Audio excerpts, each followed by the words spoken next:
বাবরি মসজিদ নির্মাণের ঘোষণা দেওয়ার পর থেকেই পশ্চিমবঙ্গের মুর্শিদাবাদের হুমায়ুন কবিরকে ঘিরে বাড়ছে আলোচনা। তৃণমূল তাকে সাসপেন্ড করলেও ৬ ডিসেম্বর বেলডাঙ্গায় তিনি ফিতা কেটে বাবরি মসজিদের শিলান্যাস করেন।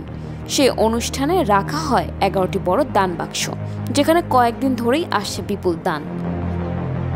রোববার রাতে দান ভর্তি ১১টি ট্রাঙ্ক তার বাড়িতে আনা হয়। সিসিটিভির নজরদারিতে ৩০ জন মিলে চলছে অর্থ গণনা। সোমবার সকাল পর্যন্ত ৭টি ট্রাঙ্ক খুলে পাওয়া গেছে প্রায় ৩৭ লাখ রুপি, আর অনলাইনে এসেছে ৯৩ লাখ রুপি।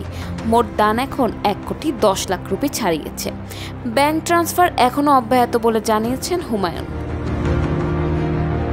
শুধু নগদ নয়, স্থানীয়রা মসজিদের জন্য ইট, বালুসহ নির্মাণ সামগ্রীও দান করেছেন। ইতোমধ্যে কয়েক লাখ ইট ও হাজারখানেক বালুর বস্তাও জমা পড়েছে। ৬ ডিসেম্বর বাবরি মসজিদ ধ্বংসের দিনেই রেজিনগরে ভিত্তিপ্রস্তর স্থাপন করেন হুমায়ুন।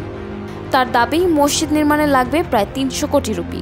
আর এক নাম প্রকাশে অনিচ্ছুক ব্যক্তি একাই ৮০ কোটি দান দিতে রাজি হয়েছেন। ৪ ডিসেম্বর মমতা বন্দ্যোপাধ্যায়ের সভায় উপস্থিত থাকলেও সেদিনই তাকে দল থেকে সাসপেন্ড করা হয়। ক্ষুব্ধ হুমায়ুন ২২ ডিসেম্বর নতুন দল গঠনের ঘোষণা দিয়ে জানিয়েছেন ৩০০ আসনের মধ্যে ১৩৫টিতে লড়বেন তিনি, এবং মুসলিম ভোটারদের একত্র হতেও আহ্বান জানিয়েছেন তিনি।